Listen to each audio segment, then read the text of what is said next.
Hi everyone, welcome to the live stream right before the Brighton game. So we have a lot to talk about. We didn't have an extra session. We didn't do a space this week regarding the big news on Monday and also what's been happening in the last few days. So we'll comment on that, of course. I'd like to welcome everybody on the channel as well that's tuning in.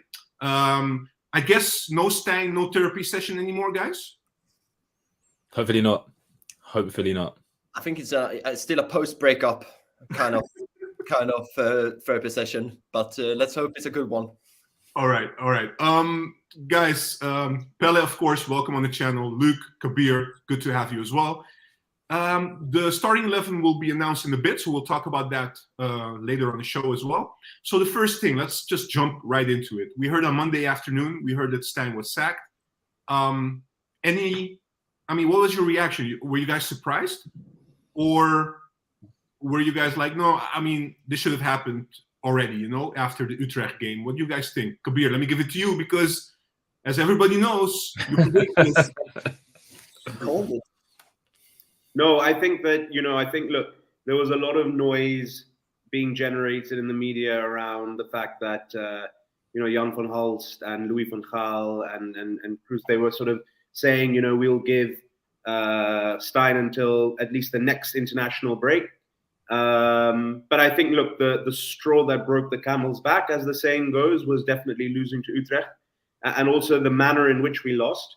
I think that, there was no other decision that could have been made, really. It was the end of the line. And look, personally, I feel that it took too long, but better late than never. As discussed with you a couple of days ago, it's better to do it now than to wait, because obviously we made similar mistakes with Schreuder, keeping him on for longer than he should have remained, and it had disastrous impact. So, good riddance to bad news, as the saying goes. Seemed like a nice enough guy, but unfortunately wasn't cut out for the job. Do you think if you would ask the players by their reaction yesterday, we'll talk about the interview later, but like if you hear Tahirovic talking, or you see the players like their non-verbal, how they come across, do you think they will agree? They will agree with you, basically? Yeah, look, body language says a lot. Basic psychology says that. Body language speaks volumes. And you could tell that the players were a lot more sprightly. There was a spring in the step.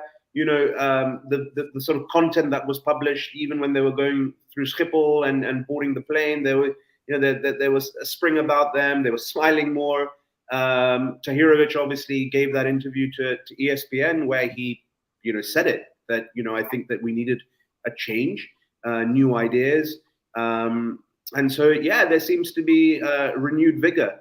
Whether that's enough to secure a result against a very good Brighton team tonight, that's a separate story. Yeah. But it seems like the players have responded positively to it. And it just proves that the right decision was made ultimately.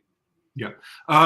Just quickly before I go to you, Pelle, just for our viewers, because we're seeing like this formation thing on the popping up. There's an editor working on the formation and making sure that we'll see the formation pop up. So I don't know what's happening on the background, but I hope this gets resolved soon. Pelle, look, we've had debates who should be our coach at the start of the season. I'm not going to name the name of the coach. Don't go there. I'm not going to go there, but surely you're relieved about the fact that we don't have Stijn anymore in front of this group, right? Oh, you don't have to tell me twice. It's Christmas come early, I'm not going to lie. I was boycotting Ajax until he was gone. That's how bad it was. Even with Schreuder, I was going with the team during that difficult period, but with Stijn, I just couldn't. I couldn't. So it's good to be able to, now that I'm going to be able to be back and watch officially my first game tonight since, I think it's September. I might be a bad fan, but no. Wait, hold on. Are you saying you stopped watching Ajax? I couldn't. I couldn't. That he drew all the joy out of me. I couldn't. I started watching it, and I couldn't. It's like a physical blockage. And you might call me plastic all you might, but I did it not only for the fans. I did it for the peace in my home, because I noticed my girlfriend, and she did not enjoy what she saw during those periods. So thank you, Stijn, if you resigned. Thank you. Thank the club for saving my relationship. Because that was definitely needed. Did you ever had this before, by the way, with another coach at Ajax? Never. Okay. Not even Kaiser. No, not Schroeder. Nothing. Never. This was the only one. This is the only time I've ever had to actually stop myself because I just couldn't. I'm sorry, guys. You can call me a bad fan. You can call me plastic. You can call me anything, but I just couldn't. I couldn't put myself through it. Okay, I won't say anything about that. No, I understand. I understand. You can hate me as much as you want. Some things are more important. Some things like a relationship, yeah, it's more important. Luke, listen, I mean, basically, I know where you stand, and I think the people also know where you stand. But let me ask you another question. Are you a bit surprised by the timing of it? Are you surprised that it happened on Monday? Like the international break a week before, you know? And like Kabir said, we read the article. We'll talk about the article later on the show, that of Telegraaf. And there it was said, like, actually, Van Gaal his intent was to give Stijn until the next international break. So if you take that all into consideration, what's your view on this? Surprised by the timing, actually, in terms of just on a Monday. For me, it seems like things must have got really bad. Someone must have gone straight to someone else and said, look, we've had all these complaints, this has happened. Morale must have been so poor that they took action straight away or maybe Stijn went and said, yeah, look, let's talk. We need to do something. Because his interview, I think, was like, you know, it's sad and he tried his best and then, you know, he regrets it and things like that. So maybe he actually went in and said, look, let's come to an agreement mutually. Let's both say, okay, let's walk, rather than one saying you're sacked or one saying I quit. Let's, you know, so in terms of the timing in general, I agree with everything Kabir said. You know, it's better doing it now than waiting too late. But at the same time, I didn't expect it Monday, but I was happy to see it happen on Monday. Yeah. Look, moving on from Stijn now, we have Maduro taking over. When you heard that news, did it make sense to you? Because sometimes I feel like, you know, an assistant is also part of the technical staff. Is also partly jointly responsible for what has happened in the last few weeks. And listen, I'm not blaming Maduro. You know, I'm not being very critical of Maduro because you never know what's happening behind closed doors. So I'm not going there, but I'm just thinking in general, do you guys feel like an assistant should take over from the head coach? Or you guys are like 50-50 on that one? What do you feel like, Luke, on this? It's 50-50. I mean, a manager selects their assistants. So, you know, and they coach a team around it. You look at all the big teams around the world, they have their own staff that follow them everywhere. You know, Pep took people from Barca. They went to Barca and actually took them to Man City and things like that, even though they went to Bayern in between. So, absolutely. But also it doesn't make sense because I know there was rumors saying that Maduro was doing some of the tactical stuff and it wasn't really working, but then no one actually knows the truth. You know, only the people behind the doors know what's going on at the club, right? So, but I'm a bit concerned in a sense where, you know, if he was involved with the build up and stuff, will it actually change? Because no one knows whether it was Stijn completely or if it was both of them as a cohesive unit. You know, so have to wait and see. Kabir, let me go with you. Look, we saw the interview yesterday of Maduro, post-match interview. Oh, sorry, pre-match interview, not post-match. Pre-match interview, the press conference. What stood out for you? What did you get out of his interview and how he responded to the press? Well, I think he wants to put his own stamp on things. I think that it's fair to say, I think what I got from that a little bit was that, you know, maybe the ideas that he was trying to implement when he was assistant probably were falling on deaf ears a little bit. And I think that he probably wants to shake things up.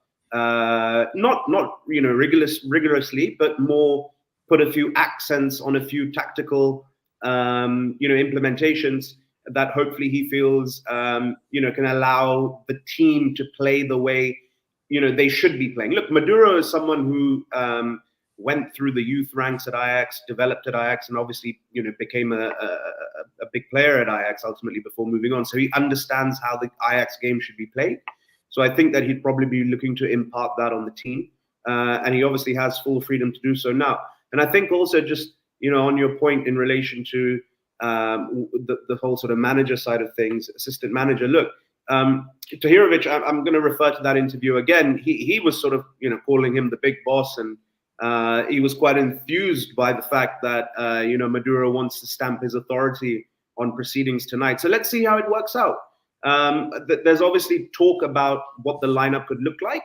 And I think he's probably making a few changes here and there, but they seem like logical changes. So let's see what tonight holds. Before you go to Pella, sorry, going on from Maduro, if you look at it from a different perspective, there can be, okay, he went through the Ajax ranks, he knows how Ajax play, but there's a difference between knowing how they play and understanding the way they play and what you see. So it could be that he knows how Ajax are, but he might not understand, more tactically about things, because you look at Schroeder about how good he was as an assistant, but tactically he was well off when he had the team last year. And then you look at someone like, for example, Xavi, who played at the highest level, and obviously I'm not comparing them as players, but he obviously sees the game differently as to other coaches, so he's able to implement his system better and more creatively because he understands where players need to be and things. Maybe Maduro, we'll have to wait and see, but maybe he's not as understanding of football in general to be able to implement things massively to see like big results come in and for us to move on. But we'll have to wait and see. Hopefully he can turn it around and then get us somewhere ready for the next manager to come in. Yeah, absolutely. Pelle, from that interview yesterday, does it fuel you with hope? I mean, and is that more from Maduro's interview or Maduro stepping in, or is it more because I feel like everybody's very positive right now, and we have a very tough match coming up tonight and also on Sunday. But do you feel like we're getting like the hope, but this hope is maybe a little bit inflated at this moment? What do you feel about that? I kind of get the same feeling that I did after the Schroeder went and we got in Heitinga. In the beginning, people were very hyped about that as well. I don't think, due to the fact that he's not going to be as long as Heitinga was, due to the fact that he hasn't, as he said himself, he hasn't finished his, not degree, but his license. I think he was shook about this as well, because that when listening to the interview, what I got was more a little bit of a, I don't want to sound negative, obviously not a positive nervosity, because I don't think he expected ending up in this position this soon. That being said, I don't believe that's necessarily going to be something that is going to hold him back, at least these 2 games, not that in particular. But as Luke said, for example, that a great player, maybe a great player doesn't necessarily translate well to understand the philosophy and doesn't necessarily understand the nooks and bolts behind and what makes the team tick. But I also agree with Kabir at the same time that we do have to see how it plays out tonight. I'm not expecting miracles, but at the same time, I am hugely relieved and actually a lot more optimistic about him being in charge than Stein. But at the same time, that might have to do more with the coach we leave rather than the one we gain. But at the same time, I do believe we need to round up and support our boys, especially our coach. I don't think it's so much hope. I think it's more relief. Than hope. Like I don't think anyone's thinking, both, right? I think it's a beautiful mix of the both. It's a hopeful relief, so to speak. It's more like everyone knows how good Brighton are. Okay, so I don't think people are walking in and thinking we're going to go win 3-0, but I think that people are just relieved that we're not going to play that stupid caveman football that was played, and then and hopeful, but in a relieved kind of way that maybe hopefully we'll see something from even smaller back progression. Do you know what I mean? Yeah. Maybe keep possession today, lose 3-0, but we've had lots of the ball. That's better than what we've done in the last 2 months, so. Yeah, no, I agree with Luke due to the fact that I'm thinking about that as well, because what we might see today, due to the fact that we know that the transition usually isn't pretty from one coach to another necessarily, what we might see tonight might be a dumpster fire, but at least it's going to be an enjoyable one, I would say, rather than the football we've seen before. So we might not win. Maybe we will. I don't know. I don't personally think that it's going to lean that way, but we have stricken back in worse odds before. Yeah. Look, just showing this at you and also at the viewers before we go to the comments, and then after that we'll probably, I think the starting 11 will be already or has been already made public, but we'll see. For me, what stood out from the interview is that he basically stressed out that he has confidence in the players and he wants to look at it from the positive aspect of things. And like he also elaborated on that, saying like, I'm focusing on what the players can do, which is a very strong statement as well. So did you guys pick up on that as well? Like how he changed a little bit, how we should look at these group of players, you know? Like it seems like he sees these players differently than how Stein looked at them. Although it's very hard to draw this conclusion, but that's the feeling I got from it.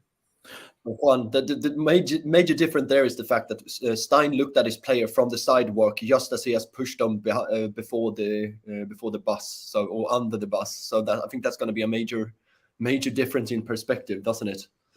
I think that the problem with Stein also was, you know, it's easy to, you know, when you're at Sparta, if you lose, it is what it is, but if you win, it's like, wow, okay, you've won, you get up to 6th, amazing, but there's no pressure to get results mainly, and obviously he didn't know how to deal with that pressure when he was at Ajax, and you know, and he always spoke negatively about players whenever he had a press conference or he had an interview. There was always something small to pick up. Okay, he's not trained well, rather than saying, okay, but he played fantastic passes in the last game, or you know, Ford's beat his man fantastically. He'll pick up small bits to show that he's.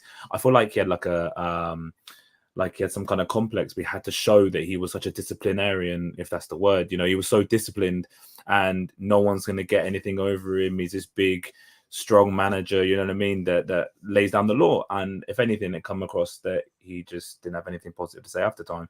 So Maduro looking things positively helps people look at it positively. He brings up points that people can look at if they're not really seeing them. You know what I mean? And it allows you to support the team instead of thinking about what they've done bad so far. It's a new slate, isn't it? So then you start a new slate by looking at things positively and what they can do. You know what I mean? So yeah, absolutely. Kabir, do you have anything to add to what we're discussing right now? Because otherwise, I'll go to the comments. Yeah, no, I think that, you know, look, it's been a bit of a debate for some time between Ajax fans as to whether these players are good enough. You know, are they good enough, or is Stein just not getting the best out of them? So I think that it's, you know, Maduro's obviously been working with them as intensely day in, day out.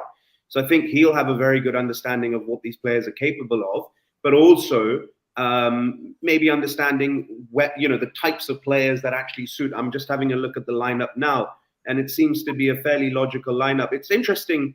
Obviously, you know, he's reverted back to how it should be with Soset left back and Hato, you know, central left, and then you've got, you know, Forbes, Bergwijn, Robbie up front, and you know, because there was a little bit of talk as to whether Tahirovic and Foss would be in the midfield. I know, Luke, you were saying that doesn't make sense in terms of balance, so it's good that he hasn't gone down that route. But no, look, I'm under no illusions for tonight. I don't think that we're necessarily going to go there and get a result, you know.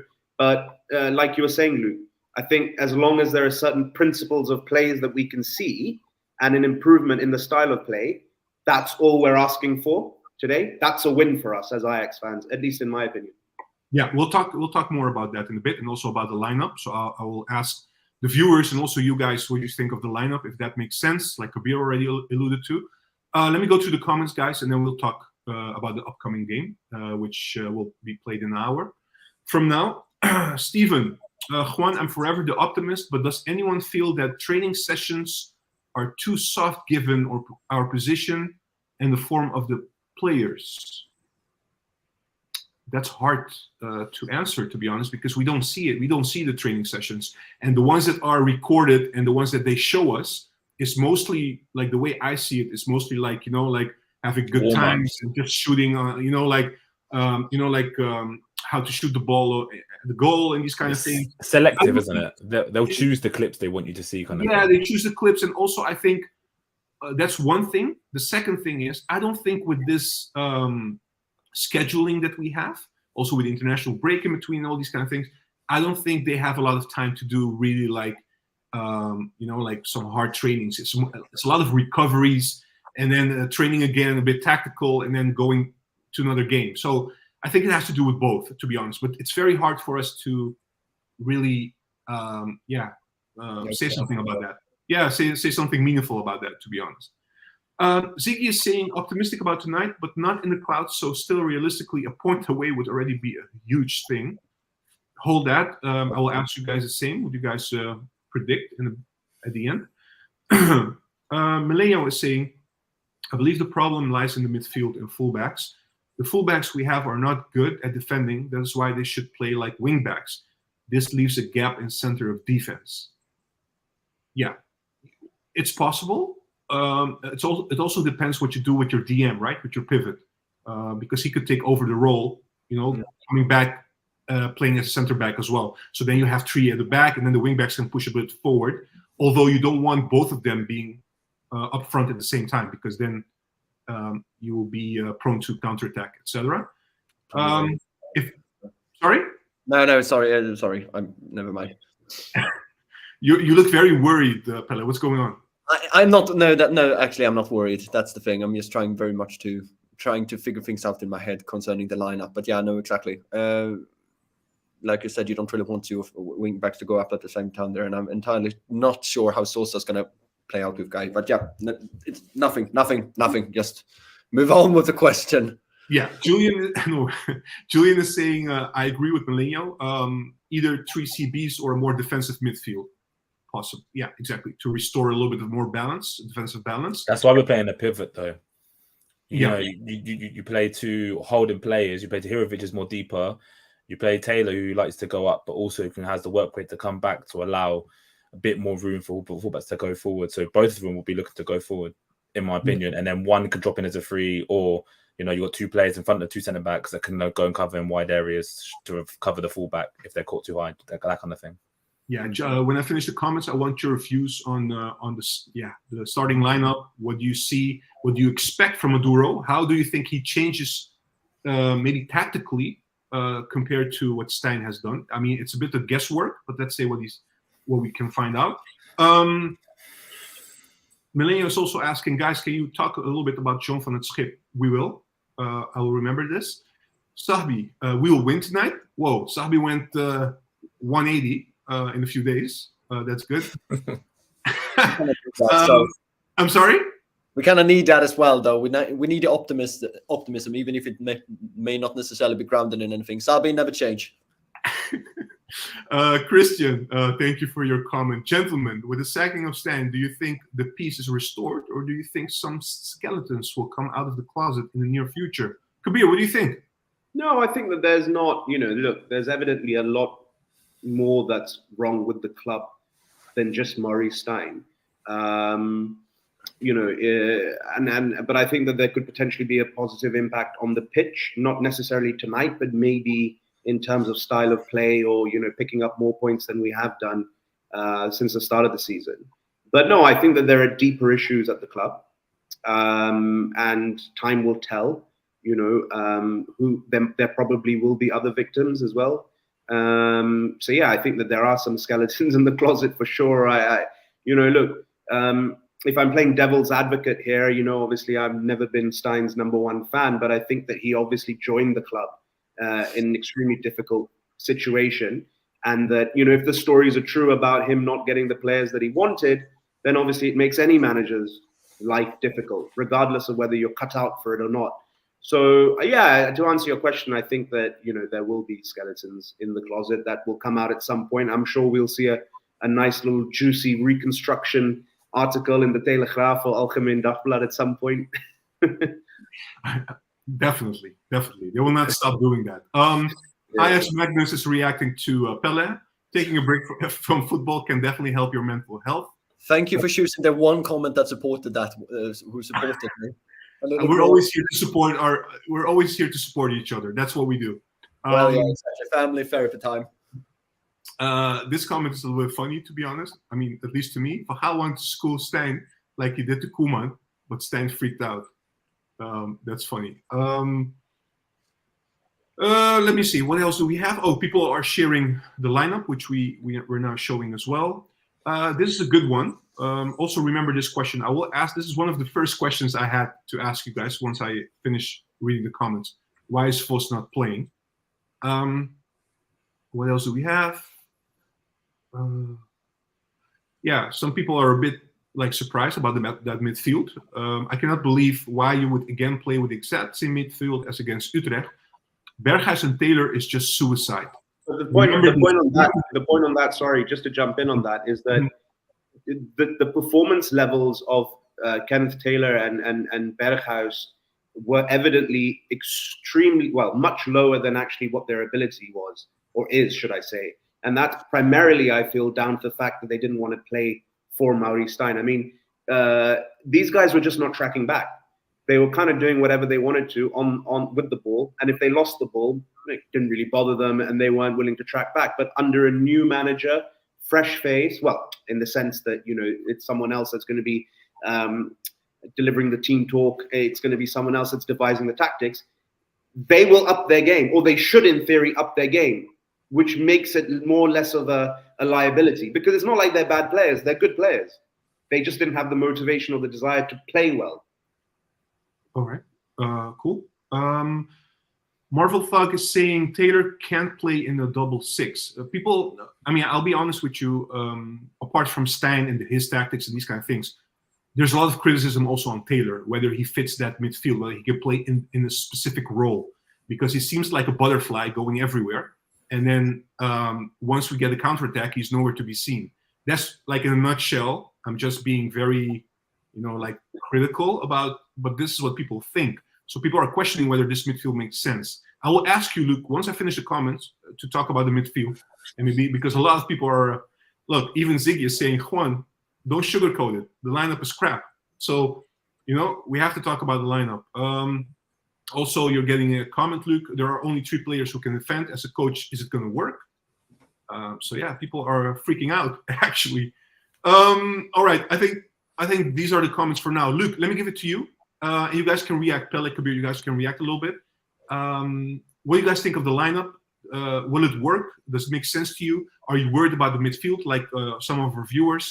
And also the Sosa and the Guy, both wing backs. Is that going to be an issue as well? It's always going to be an issue because I don't think that any of our fullbacks are particularly strong defensively anyway. But what people sometimes forget is that, you know, you can't be perfectly defensive or really good defensively and really good attacking and be at Ajax. If that was the case, they would have gone like Tagliafico. You know, they all move on. So the thing is, everyone's looking at Guy thinking that this match against Feyenoord, when he made the mistakes, is the be-all end-all for him. The guy's 20.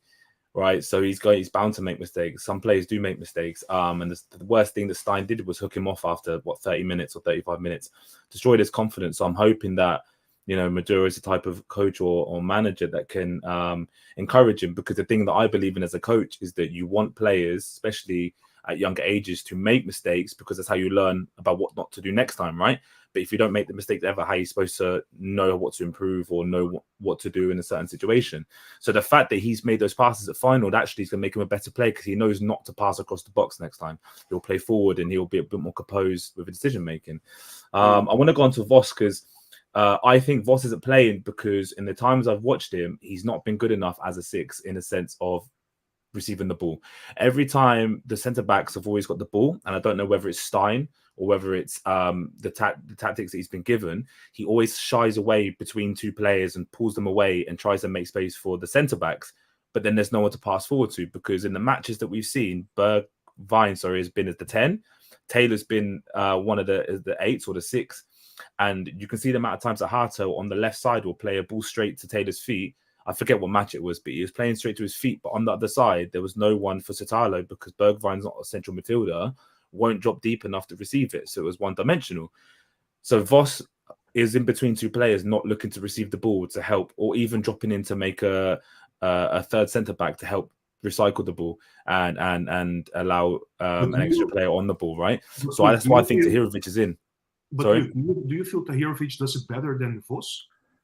In that particular thing you're mentioning, like tracking, receiving the ball, turning around, speeding up the game. Do you think Tahirovic has more skills, quality in that area compared to Voss? Well, I mean, at the moment, because I've not seen it from Voss properly, so it's hard to judge, because when he's played limited, and then when he has played the last few games, when he started, you've not seen it, because I don't know, it might be the tactics from Stein. But Tahirovic, when I've watched him, he's always wanted to get the ball and play forward. It's just defensively he's lacking at times, which is why it's important to have Taylor next to him, someone, because he always like to drop in and move wide to receive the ball, so it allows him space to receive it and for fullback overlaps.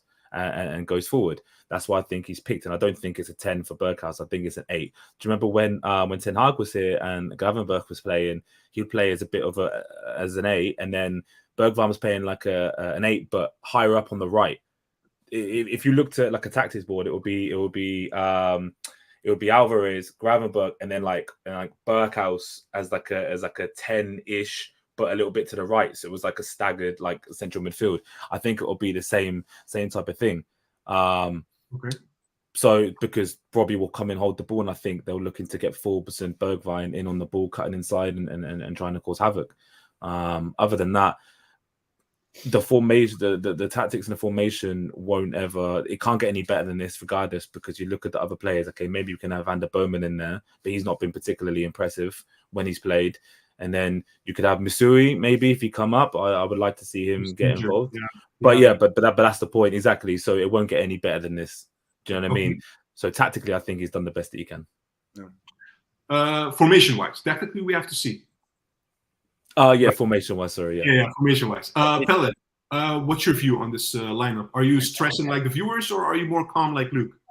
Well, I'm more in the middle position, as always. I don't want to go one way or the other, really. I want to try to be in the middle as much as possible, defense sitter. No, but to be honest, I kind of expected this. I would imagine that he would have changed maybe 1 or 2 positions, because he was talking about it in the interviews, that he might wanted to change things up. But at the same time, I do believe that in a position which Ajax is in right now, especially in a transition between one coach and another, I understand the reaction not to want to rock the boat too much when it comes to changing things up, because that was one of the major critiques against Stein in the beginning, right? Or almost through his entire tenure, the fact that it's like, okay, it's not working out. I have no idea. I'm switching up players just due to the fact that keeping that rotation. But at the same time, with the players we have available, I do believe that this is probably the best we can get, especially regarding like, for example, with Voss and Tahirovic. I kind of agree with Luke there as well, because I do believe that in the Tahirovic development where he is right now, I do believe that he's further ahead than Voss is. That's not saying that Voss his what you call it, like ceiling. The ceiling. His ceiling might be higher than Tahirovic. We're just gonna have to wait and see.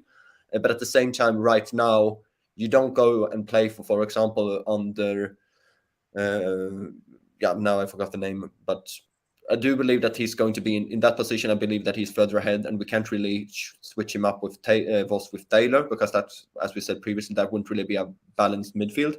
I'm a little worried due to the fact that the midfield might be, in comparison to Brighton, I believe it might be a little slow, and I do believe that the place might be completely outpaced, especially in regards to progressive passing.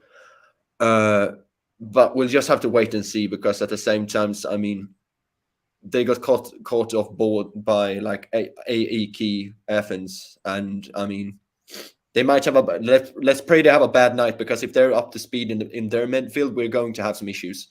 Milner's not playing by any chance. I don't know. Honestly, I haven't seen the formation of Juan. Brighton. Go ahead. Just one more thing that I forgot to mention. I think the Berghuis playing.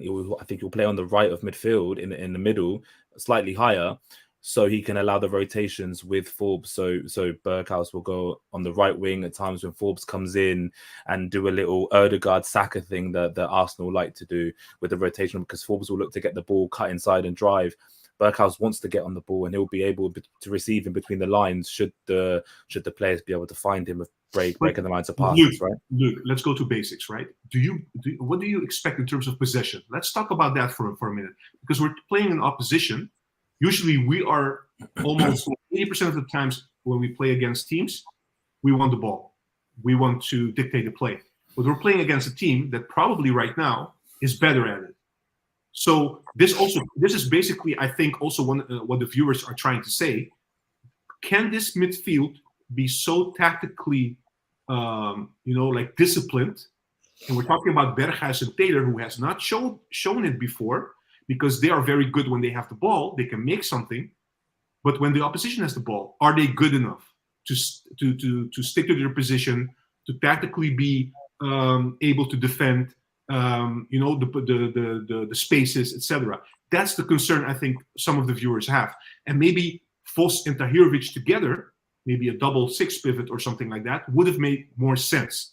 I'm just spitballing here. What do you think of that? They're too similar. They would have. They're two similar players. They both want the ball. They're not incredibly strong. It's not like having, for example, Casemiro and Kante in midfield together that are both really strong tacklers. They're not. They're ball players. They want the ball. Everyone in Ajax is a ball player. Everyone that's come through young is a ball player.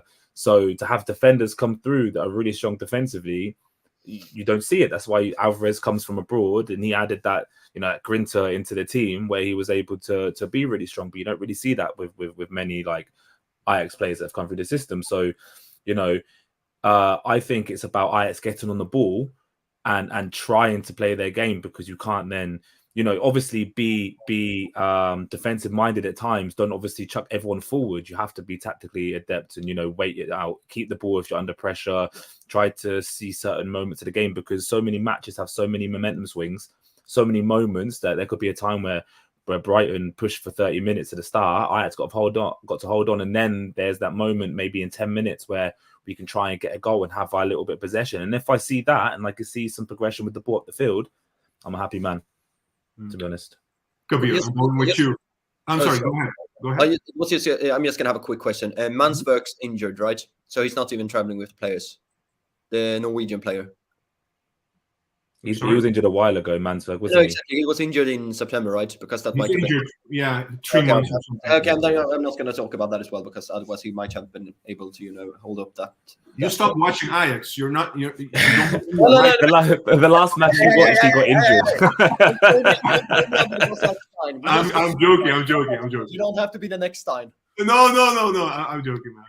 Okay. Kabir, do you have any concerns about the lineup, or do you see it differently than what Luke or Pelle has said? Or maybe my concern, talking for the viewers as well, like about that midfield, or maybe you have other views as well. No, not really. I think that, I don't have any concerns per se. I think provided everyone abides by, the sort of rules that are set in place, that the tactical principles that are set in place, I think that we should be fine. Obviously, we know that there's going to be a lot of space. We know that our wing backs aren't defensively the best, but I think that it's understanding what to do when you have the ball and when you've lost the ball. And I'm sure that Maduro has instilled, as said, some principles that they need to abide by. I personally feel that, I'm a fan of Tahirovic. I think that he's got potential. I do agree. I feel that he's a different player to Vos. But look, I feel that he has got, maybe he just wasn't being utilized properly under Murray Stein. But I feel like maybe under Maduro that will be different.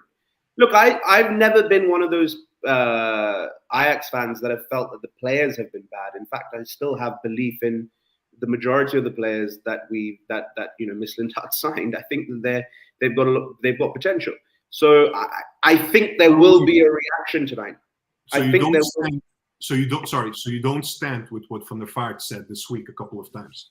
No, I don't. But Van der Vaart is saying that because he's obviously pally with Murray Stein, right? So Murray Stein has probably told him, why don't you berate the playing, or the squad, on national TV, because it further enhances the comments that I had made earlier. Talking about Van der Vaart, just quickly, did it annoy you? Because it annoyed me. Were you guys annoyed when you heard, like on public television, saying about the Ajax squad that these are shit players? Considering he's an old Ajax, considering he's an Ajax, he used to be an Ajax player. It's none of his business. No, it's not about that fun. It's not about him being an ex-Ajax player. It's the fact that the club was in serious talks with him about this guy being one of the managers. Yeah. So how would he say he had taken that job? Obviously this is how he feels about the playing squad. Exactly. How can you sort of have any degree of integrity if you're then 1 week later going on public TV and saying that these guys are shit? And objectivity, because he hasn't seen the players up close. He's just judging it by what he's seeing on, just like us, right? He hasn't seen it. He's just remember that he was building bridges with the F side just a couple of weeks ago, and now I'm not entirely sure what he's doing, but he's burning them, especially fast. Yeah, that's It's not so much that. It's a problem with Dutch. Was that football. not Schneider? That was Snyder. Oh, That no, was no, Snyder. no, Yeah, no, no, yeah. it was- oh, But sorry, also Snyder said the same, more or Yeah. less. Yeah, That's- actually, that's- sorry, I'm just. You look at all these guys. You look at the Van Bastens of the world. You look at the Gullits of the world. You look at All bitter. all- All bitter. They're all, but because the thing is, they don't understand. Okay, yes, they were great players in their right, but that's why Marco van Basten was never able to cut it as a manager, because he felt that every member of his squad needed to be at his level. Great players don't make good analysts or good managers because they don't understand or appreciate lesser talented players. They don't know what to do with them. So this Van der Vaart saying, who was that Dutch journalist with the Turkish background? Suleiman Öztürk, is it? Yes. Who said that, I don't think I've ever heard Rafael van der Vaart say anything intelligent, football related. And Rafael van der Vaart's first reaction to that was, oh, well, if you feel that someone who's played for his country 109 times hasn't said, but that's the default mentality, because he's played for Holland 109 times and he was a great player in his own right. He feels he can say whatever, but doesn't necessarily mean that it's accurate. Yeah. All right. It's the same. Sorry, it's the same for really quickly. It's the same for all these old players. Great players, stubborn. They're all stubborn. You look at Xavi at Barcelona, and they was really like adamant that Frankie was going to be on his way out. He wasn't good enough for the squad. Now look at him. He's probably their third most important player, because Xavi was like, okay, turn around and was like, okay, fine, he is a great player, and he's accepted him. And now look at them. They won the league last year, etc., etc. So great players. That was also a bit financial, but maybe for sure.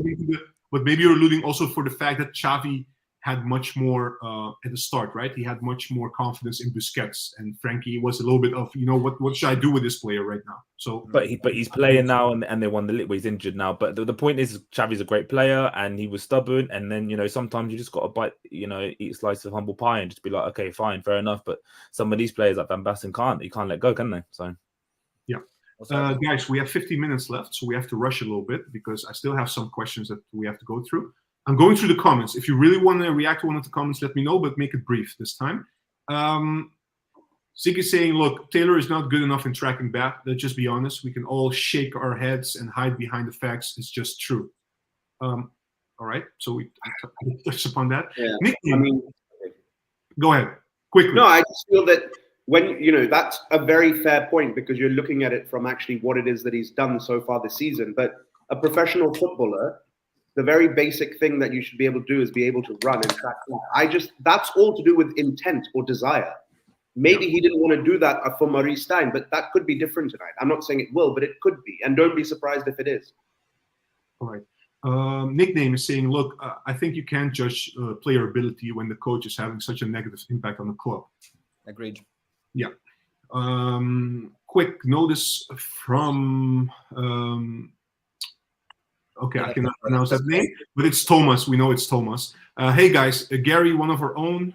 He's at Brighton. He's attending the game actually, and he. It seems like he had a short prediction, and it's uploaded to the channel. So one of the shorts was just uploaded for the ones interested. Nice to know as well. Thank you for that, Thomas. Some people are still very critical of Taylor. He's never shown he's anything more than a bench player. He's not even though, so I'm not entirely sure why all the hate is directed specifically. Taylor is a Volendam level player. No offense to Volendam. Yeah, man. Wow. But what does everyone think? Expect a Frankie de Jong every single year or something? Not everyone could be like we just spoke about. Not everyone could be a Marco van Basten. Sometimes you're gonna have your Kenneth Taylors, right? But listen.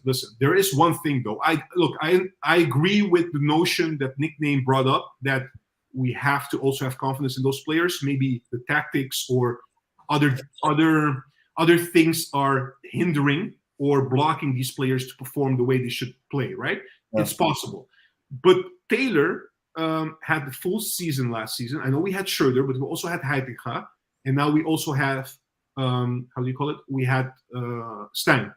So we already forgot. But listen, I'm just saying, in all these three coaches, he barely stood out.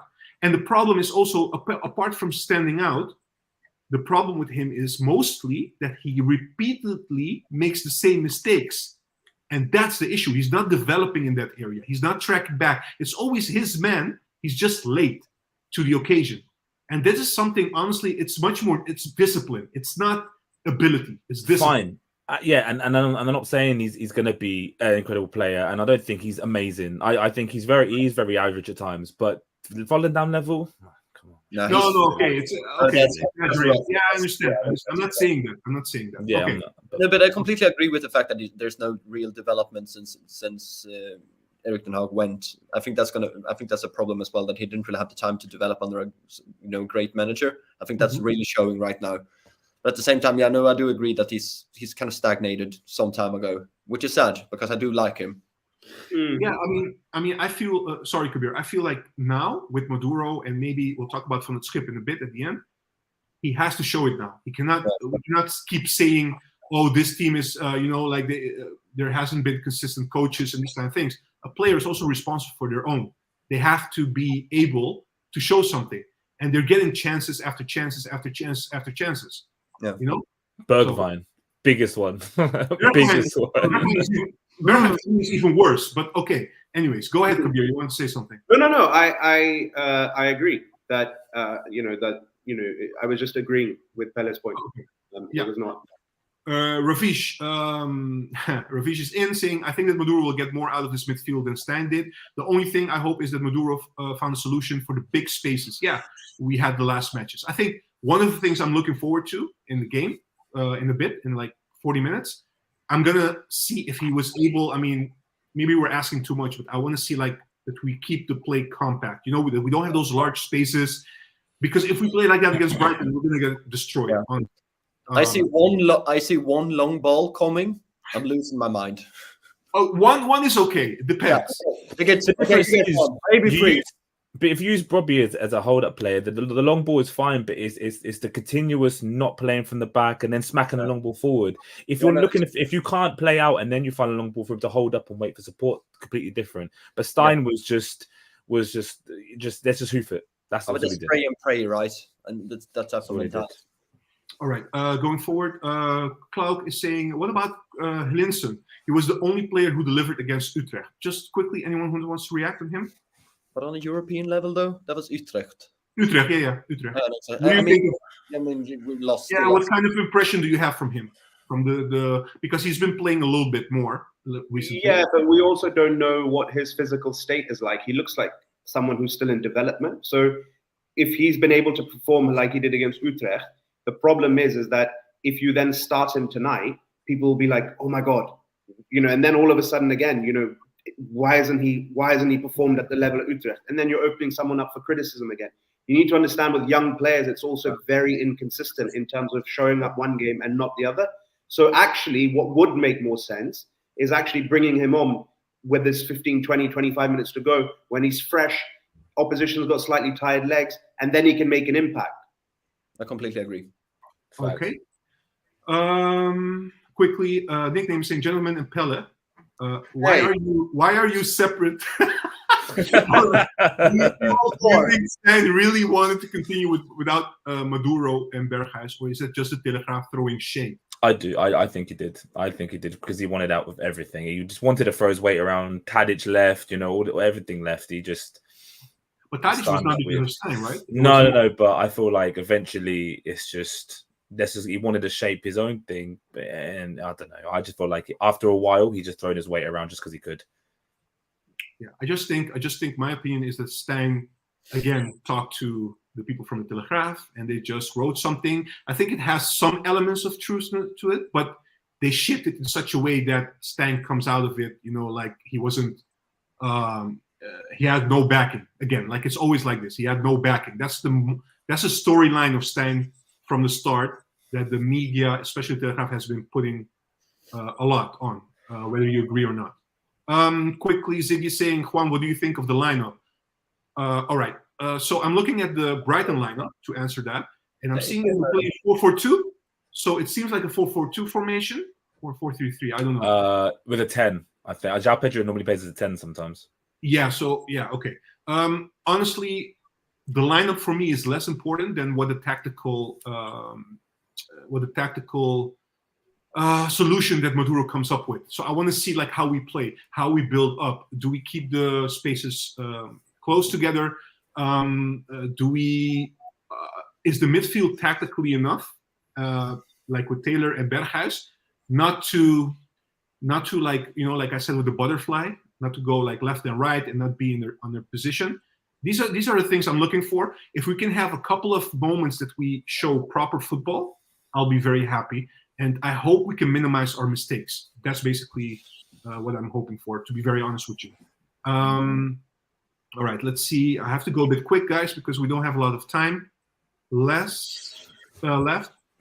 Yeah, I mean, look, exactly. So Roy is also saying, and we mentioned this already, Fos and Tarius is double six, to create a little bit more defensive stability. Also taking into account that we have two wing backs, right? We have players that naturally want to go attacking. So it's going to be very interesting to see how it goes. You have to think about a ball carrier, though, who's going to carry that ball in midfield. Is it Vos? Is it Hirovic? Their passes. Taylor can carry the ball at times. I think that's why he's been chosen, in my opinion. Yeah, so Nickname is saying, look, Van der Vaart should pipe down. So we just give this kid a 1-year contract based on nothing but his daddy's name. Ooh, that's harsh. All right. Ravish, compliments from Kabir, compliments from Ravish. Great reaction. Thank you, Harish. Big up Kabir. Brian is saying that as well. Thanks, Brian. All right, going a bit. Oh, Papimento's in the house. Taylor played last season as well. No growth. You can't deny that. Papimento's always from the one-liners, right? The punch lines. Roy is saying, guys, Maduro said in the interview that he was going to change the team on the defensive side, but we will still play with the same 4 players in the back. Why don't we play with 5 defenders, 3 mid, and 2 attackers? Anyone want to react to that? You can change defensive actions without changing defenders. Yeah, it's coaching. All you have to do, not all you have to do, but you make the gap smaller, could help you defend harder to get through. It's not changing the defender and that's it. Hato's been very, very good. So Tyler's a great defender. Coached them. Stein didn't do that. So that's my answer. No, obviously, because I think all the 4 of them have the possibility to actually do something great, but at the same time, they don't really have that. They didn't really have that room. Final comment that I have right here. I'm sorry, I'm just rushing a little bit. We have 5 minutes left. Eric's saying, should we just park the bus tonight? Just feed Broby Route 1 long passes. It's a scare. It's a tactic that, I mean, come on, man. We're Ajax at the end of the day. We're Ajax. And I would say this, though. In the Europa League, and I think somebody also mentioned it, we were able to play 3-3 and 1-1, and we didn't lose. Our worst performance was basically in the Eredivisie. So it means even with the worst manager we've ever had in the history of Ajax, there's still quality there. Otherwise, you don't play 1-1 against the Greeks. You don't play 3-3 against Marseille. So honestly, if we parked the bus, Maduro wouldn't even survive the trip home. They would sack him before he hits the landing in Amsterdam. So, no. All right. 2 questions before we end the stream. First question is, I have to go back to the previous question about John van het Schip. I wish we had a little bit more time. But just quickly, the 3 of you, it seems like he's going to take over probably next week. It's a matter of time, but he will take over for the remainder of the season. What do you guys feel about it? Kabir, what's your opinion? Yeah, no, I'm positive. He's obviously someone with the Ajax DNA. He's, if I'm not mistaken, he's previously also been assistant manager at the club. I think it was when Marco van Basten was manager, right? Was assisting him. So now, look, and he's got pedigree. He's obviously managed. He was up until recently manager of Greece as well, and I think he did fairly well with them. He's got. I'm really happy that he's likely to be given the job until the end of the season, and let's see what he can do. But Kabir, sorry, on what basis are you happy? Is it because of the Ajax DNA, or is it something else? No, seriously, I'm not trying to be, making fun of you or something. I'm just asking. Yeah. No, predominantly because of the fact that he's an Ajax man, and the fact that he will understand the type of football. Look, I think that's at least what I feel like I'm missing after having had guys like Maurice Stein and playing un-Ajax football, anti-Ajax football. This guy is actually going to be able to implement the style of play that we want to see. I think that he's got the perfect blend of being tactically quite astute, but also being a people manager. And I think that that's also what these players need, is a little bit of an arm around their shoulder and to be told that they can play. And I think that he's got the perfect balance of that. He seems like quite a sympathetic guy. And also, look, he's going through a very tough time personally. If I'm not mistaken, his wife was either seriously ill or she passed away. I don't know what passed away. But he's still willing to put that to one side and read. But Kabir, some people are questioning whether that's a good thing as well. Like having such a heavy loss and then asking him to jump in a situation in which Ajax is really struggling. Is that a smart thing to do? And some people are saying, yeah, but he's an adult. He can make his own decision. But do you think, from your perspective, do you think that's a good thing that we're asking somebody who's mourning to come to Ajax and help us stabilize everything? Look. At the end of the day, you have to trust someone's professionalism. There's no that's sort of just thinking up as, oh, what if someone can't? No, you have to. If he takes the job, he feels that he can do it. You have to trust him. Louis van Gaal was offered a position which would have been more hands-on and intense, and he said, I can't do it because my health doesn't allow for me to do it. But you can't sort of just assume that, oh, he's gone through personal losses, therefore he can't do the job professionally. All right. That I feel is a little bit, All right, Pelle, your view quickly on John van 't Schip. Are you okay with that? Yeah, I mean, I completely agree with Kabir with the fact that I do believe that if he's willing to jump in during such a hard time, because his wife just passed of cancer. I think it was like two months ago or something like that, maybe even closer. I'm not saying that's the one redeeming factor about him as well, because as I've spoken to other people, they're basically like from his previous record, statistically not necessarily great, but as we've seen this, with Mislintat, statistics ain't all. You kind of have to take into whole perspective about it. So I'm fine with it. I'm willing to support him throughout his entire tenure. I don't believe he's going to be there longer than the rest of the season, but I would be definitely happy if he succeeded, because if King Louis supports him during that as well, I kind of have to go with that as well. At the same time, I haven't really seen that much of him, his game, his mentality when it comes to coaching, because I haven't watched. I think it was Greece, and it was it Zwolle? I'm not entirely sure. Didn't he coach also? Maybe people in the comments can confirm that. Didn't he coach also in Australia? Melbourne. He coached Melbourne. Yeah, exactly. Yeah, and he left due to the fact that his father's health was ailing. So he has had a lot of problems when it comes to. But also, if I'm not mistaken, he was praised for the fact that he brought a style of play to that club that they had never seen before, and that he was able to implement that style of play with the players that he had, and that was the 4-3-3, fluid pressing. Just one for me, it's important. Like what Van 't Schip brings, I will like accept the fact that he knows how I should play and stuff like that. So it remains to be seen. I'm not going to judge him on that because I haven't seen him like how he really wants team to play. The only thing I would say is it seems like a nice guy. It seems like somebody who can work together with a group, and also from that what we're discussing, like the Greek job he had working in Australia, he has international experience. For me, that's very important, especially with the players that we got this summer, right? So, Luke, anything you want to add about John?